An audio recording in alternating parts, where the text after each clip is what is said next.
Sebuah video memperlihatkan 3 kuburan dengan fakta yang mencengangkan. Hal tersebut diungkap oleh sang pengunggah video TikTok @calonistrimu1808 Selasa 2 November 2021. Pada video tersebut terungkap fakta tentang tanggal kematian dari batu nisan di kuburan. Diketahui, ia baru saja mengunjungi makam keluarganya.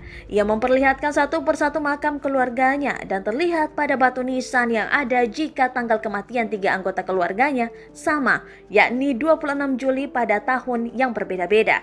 Ada yang meninggal pada 26 Juli 1995, lalu 26 Juli 2009, dan 26 Juli 2021.